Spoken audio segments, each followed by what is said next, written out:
Bonjour à tous ou bonsoir, j'espère que vous allez bien. Aujourd'hui, on va voir une vidéo sur l'état de la France. Voilà. Et pour cela, on va regarder un reportage de Média pour le Média pour tous, intitulé Paris saccagé. Épisode 5, Gare du Nord. Je pense que je vais kiffer. Le contexte, il est 11 h du matin. Il est 11 h du matin, donc je prends même pas le moment le plus chaud. Je pourrais venir ici à 19 h, c'est la foire. Non, je viens ici à un moment censé être tranquille. Il faudra qu'un jour je refasse toute la série France saccagée, Paris saccagé, by night. La nuit. À mon avis, l'ambiance est complètement différente. Ok, donc gare du Nord.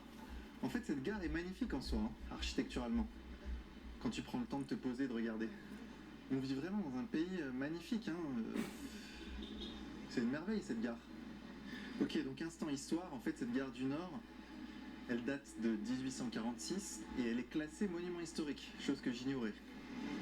Elle a été fabriquée sur les plans de Léonce Reynaud, professeur d'architecture à l'école polytechnique. Puis elle a été agrandie au fil des décennies, des siècles même. 1846. Cette gare a 170 ans quand même. C'est un truc de fou. Maintenant, on va voir le contexte dans lequel baigne cette gare. C'est encore autre chose. Qu'est-ce que vous en pensez de ce quartier? Mais ce quartier, il y a trop de gens qui traînent dehors, qui demandent la manche et tout. Après, je comprends, c'est pas évident. Mais parce que moi, je suis dans les réseaux aussi, je sais ce que c'est. Mais c'est un peu le bordel quand même. Ah oui? Ouais. Et alors, comment ça se passe quand vous passez là? Bon, on a un peu peur quand même, un peu des fois, de se faire agresser, même la journée. Parce qu'il y a beaucoup de gens qui font la manche, mais après, si tu dis non, ils sont un peu agressifs. Mais bon, heureusement qu'il y a la sécurité aussi. Ouais. Mais c'est pas assez. Il n'y a pas assez d'agents de sécurité. Ouais, je trouve, ouais. Je sais pas si vous vous souvenez, mais en janvier de cette année, il y a un homme de 31 ans qui a agressé une personne avec un crochet métallique à 6 h 45 du matin à l'intérieur de la gare du Nord. Donc la personne s'est fait agresser sans raison apparente. Et elle a couru, elle est allée jusqu'au parvis de la gare du Nord, donc juste là. Et elle est allée à l'hôpital évidemment. Et 5 autres personnes qui ont tenté d'aider la personne qui se faisait agresser pour rien ont été également blessées. Donc au total, la personne a agressé 6 personnes avec un crochet métallique sans raison, le matin, à une heure où il y avait la foule, une heure de grand trafic. Ça s'est passé juste là. Donc voilà, pas très rassurant quoi. Un détraqué. Alors justement, pour prévenir ce genre de risque, vous savez, je suis contacté par pas mal d'entreprises qui me demandent de faire des placements de produits. Je refuse la plupart du temps, NordVPN, etc. J'en ai rien à foutre. Par contre, là, il y a une application qui est super sympa. Je l'ai testée, elle s'appelle SecuMap. En fait, c'est une sorte de Waze permettant de signaler les dangers potentiels. Donc, personnes louches, agressions, tout ce genre de choses. En fait, vous pouvez les signaler sur une application. Donc, c'est une équipe entièrement française qui a mis en place ça. Donc, je trouve que c'est une excellente idée. Donc, quand vous faites un trajet d'un point à un autre, plutôt que de le faire avec Google Maps, vous le faites sur SecuMap et vous notez si vous voyez des choses louches, des agressions, etc. Ça permet tous les autres utilisateurs, ils sont 10 000 aujourd'hui, mais il faut qu'ils soient bien plus, évidemment. L'application a été mise en place il n'y a pas longtemps. Ça permet à tous les autres utilisateurs d'être au courant des potentiels dangers autour d'eux. Donc voilà, SecuMap. Allez télécharger l'application, elle est entièrement gratuite. On met le lien en dessous de la vidéo. Et c'est parti, on continue. Ici, ça zone un max, là. Sa zone max, c'est la sortie de la gare du Nord. Et les gens, quand ils sortent de gare du Nord, ils se retrouvent ici. Et là, j'avoue, c'est un peu la zone. Encore là, ça va, parce qu'il est assez tôt. Il est assez tôt, mais sinon, ouais. Pas mal de gens qui attendent, des vendeurs à la sauvette. C'est pas top. Ça traîne, il y a tous les genres de personnes ici, quoi. Tu vois, non, il y en a plein, et du coup, les gens... Il y a plein de gens mauvais ici, en fait. Et vous passez ici tous les jours? Oui. Pour, Ici, je suis toujours là. Je travaille, mais parfois, je passe ici, en fait. Ah ouais? Ouais. Et vous avez peur? Non, je n'ai pas peur, je suis habitué d'ici, j'ai des poteaux ici, du coup, je connais la zone. Et du coup, j'ai pas peur, moi. Du coup, je connais plein de personnes qui me connaissent ici, je connais plein de poteaux ici aussi. Donc, moi, j'ai pas peur. Et pour les femmes, Ça, je connais l'accent des gars de Mayotte, ça. Ça, c'est Mayotte, je pense. Ouais, il devait avoir peur un peu quand même. Pour les Mayotte? femmes, Oui, ouais, Mayotte. il devait avoir peur. Et même de voyageurs aussi, et voilà quoi. oui. Et c'est un peu risqué. Quand même, c'est pas une zone, voilà quoi. Il y a tout genre de personnes ici. Ouais, Il y c'est a tout Mayotte. genre, les voleurs, les vendeurs de cigarettes, voilà, tout ce que tu imagines quoi. Il y en a tout.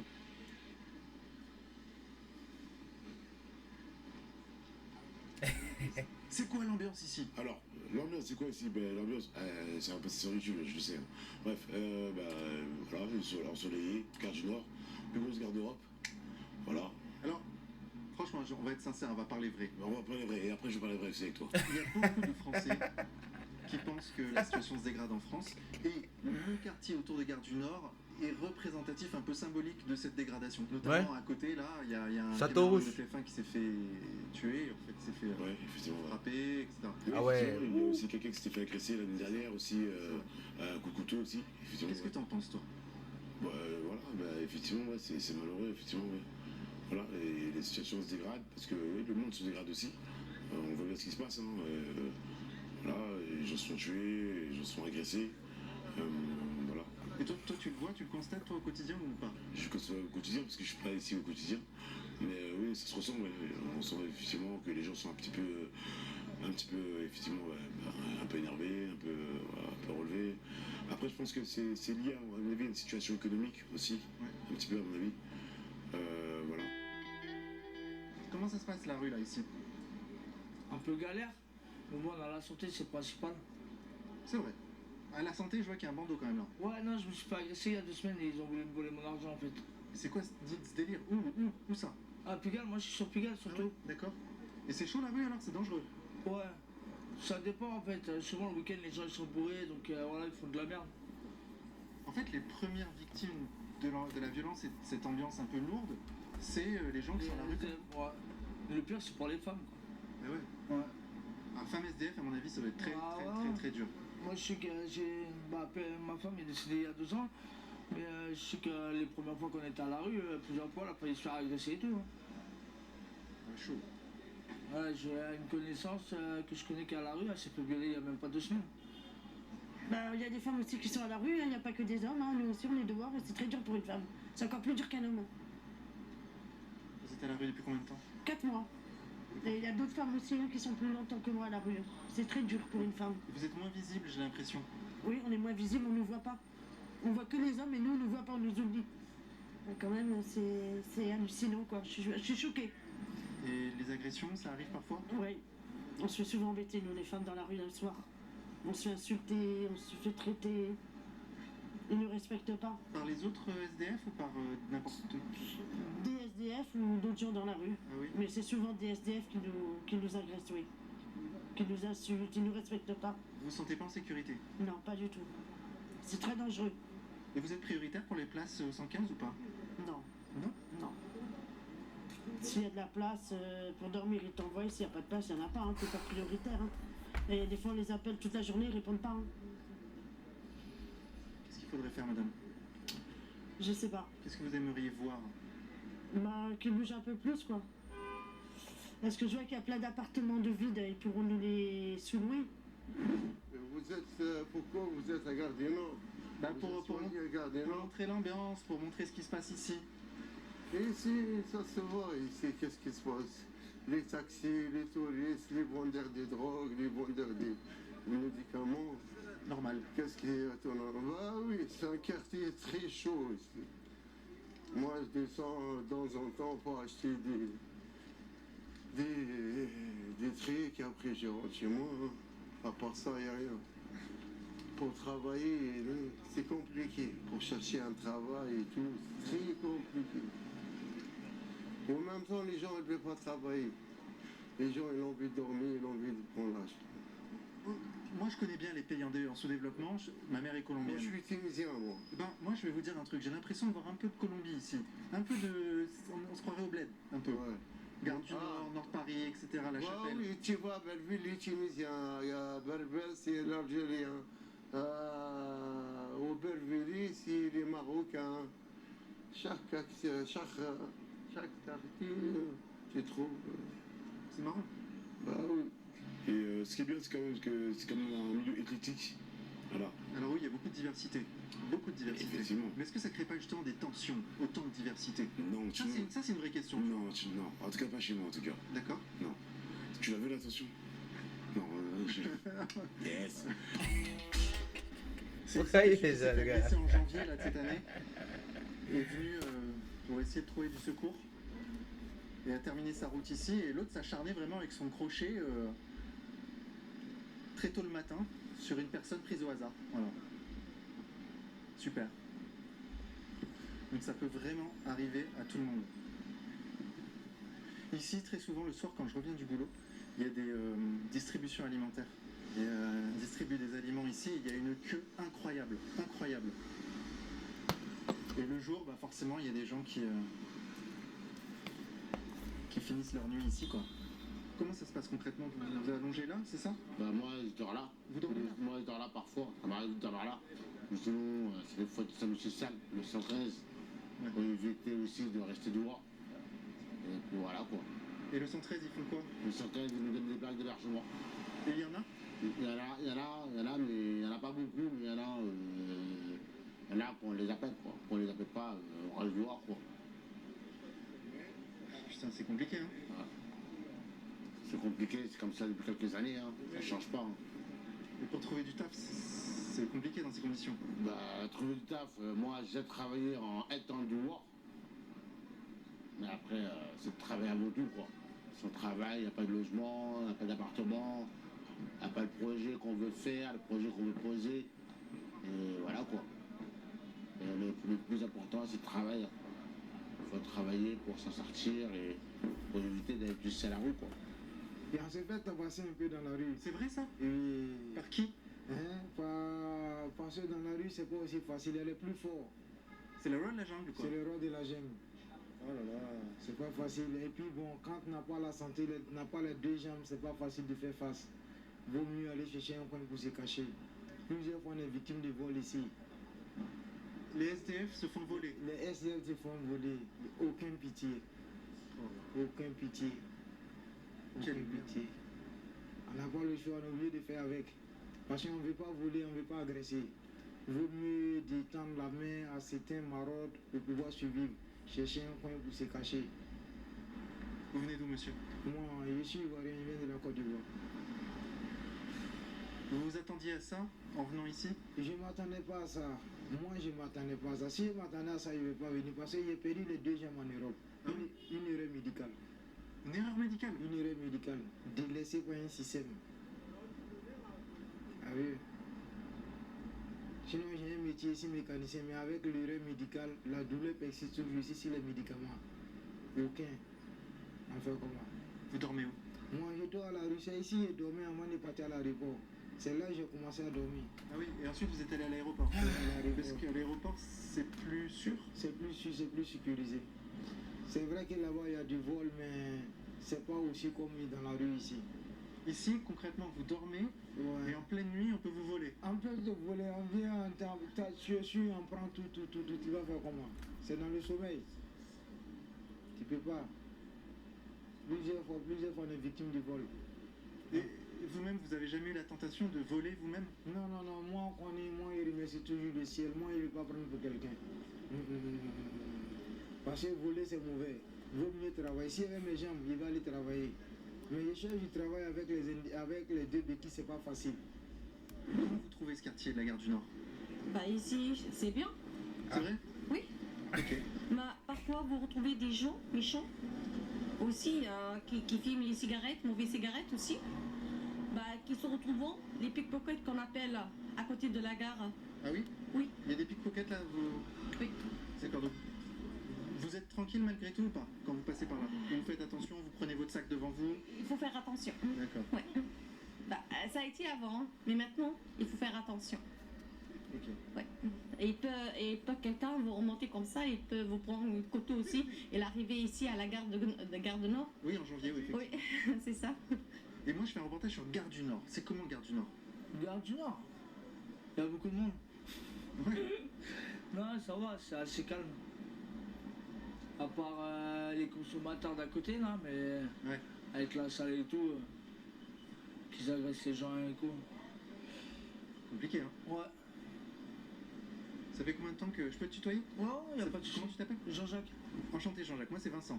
D'accord, enchanté. Et du coup Jean-Jacques, ça fait combien de temps que toi t'es à la rue? Moi, ça fait 7 ans. 7 ans. Comment t'es arrivé là? Moi, perte de travail. Perdu ma maison, tout. Ça fait 7 ans qu'il vit dans la rue. Dans l'engrenage, il y a l'alcool, la drogue? L'alcool, ouais, la drogue avant, ouais. Ah ouais. À la drogue. Ouais. Et la famille, elle a pas pu t'aider, te retenir, te... Ben, moi, j'ai grandi à la DAS, donc ma famille, j'ai pas connu, quoi. Ah. D'accord. Voilà. Et tu fais quoi le jour? Moi, je fais la manche. Là, après, j'ai eu de la chance, c'est que j'ai posé un dossier pour avoir un hôtel social. Ça fait 2 jours que je suis à l'hôtel, Ah, mais c'est bien. pendant 6 mois. Donc t'as un Donc, répit de 6 mois. déjà, voilà, pendant 6 mois, voilà. Ouf. Ouais. Oh. Parce que c'est dur. C'est ça le pire en fait, ça m'a même moi, je cherche du travail et tout, mais à chaque fois dès qu'ils voient que j'ai une domiciliation sur mon CV, ils me demandent si je dors à l'abri ou pas, et je disais non, mais c'est qu'à ce moment-là j'étais pas à l'hôtel, donc direct, voilà, le mec il va aller travailler, ça va durer combien de jours, mais il faut qu'il dorme, il faut qu'il passe la manche pour manger après le premier mois avant d'avoir son salaire, donc les patrons ils ont peur, ce qui se comprend quoi, que maintenant avec l'hôtel ça va peut-être aller mieux. Et tu cherches du travail dans quoi Jean-Jacques? N'importe quoi. Moi, mais à la base, je suis agent de propreté. Mais moi, tant que ça me permet de sortir de cette galère, j'accepte tout. Homme à tout faire. Ouais. Bon bah voilà. Hein. Là c'est la vraie vie là. Hein. Les gens qui galèrent un max. Les gens qui en chient le plus quoi. Ça m'intéresse. Comment vous êtes arrivé en France, concrètement? Moi, comment je suis arrivé en France? Parce que j'ai passé par l'Italie, l'Allemagne, je suis venu en France. Par la Libye. Et vous avez pris Un bateau. Vous avez payé combien pour faire la C'est traversée? 1200. 1200 euros. 1200. Mais c'est énorme. C'est énorme. Parce que bon, on ne te fait pas croire que c'est des petits bateaux, on te fait croire que c'est des grands bateaux. Mais à la grande surprise, que c'est que des petits bateaux. Tu n'as pas le choix. Et c'est dangereux? C'est dangereux. C'est dangereux, tu n'as pas le choix. Parce qu'on te force, tu es maltraité. En Libye, moi, j'étais vendu. En Libye, vous avez été vendu? J'étais vendu. C'est ma famille même qui a envoyé de l'argent en Côte d'Ivoire pour qu'on puisse me libérer. Parce qu'en Libye, même là, en prison, même là, c'est l'eau de mer en buvait. L'eau de mer là, ça brûle la langue. C'est pas humain. Mais traverser tout ça, et puis venir perdre les 2 pieds, et puis délaisser, tu vois ce que ça fait. Alors tu vois, moi c'est vraiment, je trouve ça très important en fait de te parler. Parce qu'il y a beaucoup de gens qui voient les tentes et qui voient ça négativement, qui se disent, ce qui est vrai, c'est pas normal qu'il y ait des gens dans la rue comme ça. On est 70 ans dans un pays, la 5e puissance du monde, je sais pas quoi, donc sur la côte. Je pense qu'il y a à peu près 300 000 personnes sans abri qui vivent dans la rue en France. 300 000 je crois. 300 000, peut-être même plus. Et on a plein de gens qui dorment dans la rue, qui... En plus Macron avait promis qu'à la fin de son premier mandat, il n'y aurait plus personne dans Paris qui dormait dans la rue. C'est faux. C'est faux ça. C'est faux. Et tu vois, et en te parlant, on met un visage, on met une parole sur ça, sur ce qu'on voit, de manière très indifférente d'ailleurs, quand on passe.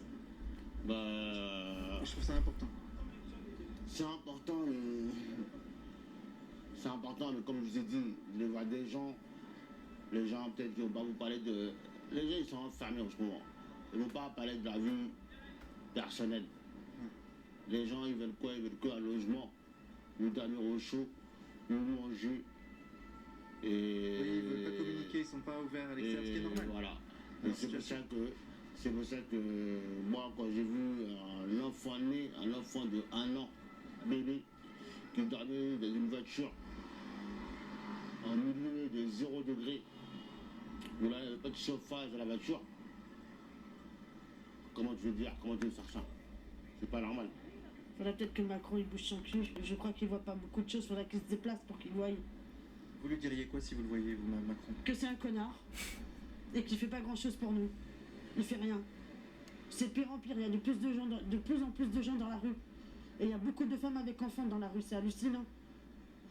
Vous ne les voyez pas, mais le soir on les voit. Parce qu'elles se cachent. Mais il y en a. Il y en a beaucoup de femmes. La misère est cachée. Ouais. On voit dans les reportages Paris, il faut voir les champs, les magasins. Mais venez ici, faire les reportages et faites-les passer à la télé. Je crois qu'il y aura moins de touristes à Paris. C'est ce que je fais moi, hein. C'est pour Voilà, ça que je suis ici, c'est c'est pour que pour ça ça. éclate au grand jour, là. Voilà. La misère, la pauvreté. Il y en a beaucoup ici. On le montre pas, il faut le montrer maintenant parce que c'est trop. Il y en a marre de montrer les quartiers riches. Montrez les quartiers pauvres un peu. Smaïla, j'ai une question à te poser, une vraie question. Est-ce que tu penses pas que c'est une dinguerie de faire croire aux gens en Afrique qu'ici ils auront une vie meilleure? Ils n'auront pas de vie meilleure. Paris, moi je veux dire clairement, moi parfois je vois des mères de famille qui sont dehors. Je vois des pères de famille qui sont dehors. L'État français fait quoi pour les gens? Il ne faut rien. Pardonnez-moi, mais pourquoi vous avez eu l'idée de venir ici? Comment ça se fait que vous soyez dit, tiens, je vais aller là-bas pour voir si je trouve une meilleure vie? Parce que moi, sincèrement dit, en France, moi on m'a dit en France, si tu as un problème de santé, si tu viens en France, ils vont passer, la santé est prise. C'est ce qu'on m'a dit. Sinon, je ne me suis pas fait opérer en France. Je me suis fait opérer en Allemagne. Une erreur médicale. C'est des stagiaires qui m'ont opéré. Ah, Maintenant, il faut venir en France. Parce que les Allemands, ils ont écrit sur un papier que je suis français. Français, ça veut dire français. Parce que je viens d'une colonie française. Mais quand je viens ici, là, non. C'est pas ce qui m'attendait. C'est pas ce qui m'attendait. Vaut mieux quoi, vaut mieux galérer. Soit on crève dans la rue comme un chien, ou soit le changement va venir. Parce que moi, sincèrement, tu me vois ici arrêté. La colonne vertébrale est touchée. Les reins sont touchés. Les squelettes font mal. Et puis il y a des corps, tu vois ça, il y a des corps en bas du pied, tu as vu? Waouh! Il y a ça en bas du pied, ça fait très mal. Tiens, regarde. Tu as vu? Il y a ah. ça en bas du pied. Tous les deux pieds c'est bandé. Si on enlève la chaussure, il tombe derrière parce qu'il n'y a pas la force d'appui. Oh là là, putain. C'est incroyable. Ah oui. Comment faire? Merde. Un jour, je serai pas ici. Un trône d'âme ici. On a un SDF. J'irai chez moi. J'irai ma propre famille. Et après, m'envoler, quoi. Faire ma vie pour moi et pour les autres, quoi. Essayez d'être heureux. Voilà. Mais la solution, c'est pas que l'Afrique vienne ici, c'est que l'Afrique se développe. D'accord ou pas d'accord? Oui, je suis d'accord avec toi. Il faut que l'Afrique se développe parce que l'Europe, c'est pas le paradis. On nous fait croire que c'est le Dorado, c'est pas le Dorado. Si l'Afrique est développée, les enfants africains ne vont pas venir sur l'Europe. Ils vont trouver de quoi faire en Afrique. Mais on fait croire à tout le monde que l'Europe, c'est du paradis. Il faut arriver pour voir la réalité. Moi, je suis d'accord avec toi. Il faut stopper ça. Il faut trouver des moyens, des solutions pour ça. Il faut un développement en Afrique. Si on est développé, on ne vient pas. Je reviens demain. Je reviens demain parce qu'on n'a plus de batterie, d'accord? Bon, on va reprendre le reportage demain parce qu'on n'a plus de batterie, c'est un truc de fou. C'est un nouvel appareil photo et la batterie n'a pas tenu, je sais pas pourquoi. On va charger tout ça et on revient demain. C'est parti. Ouais, tu rigoles. Il va couper ça. Oui, non. Là, on est dans la vraie vie, là. Quand les policiers sont partis, ils ont un peu peur, voilà quoi. Et moi, je me suis fait voler mes casques de scooter devant la gare du Nord, là, juste là, à 30 mètres. Ah ouais, quand même. Un rêve qui se transforme en cauchemar. Tout ce qui va se passer, c'est qu'on va tous couler. C'est ça qui va se passer. Voilà, mais on va pas couler. On va pas couler. On va pas couler.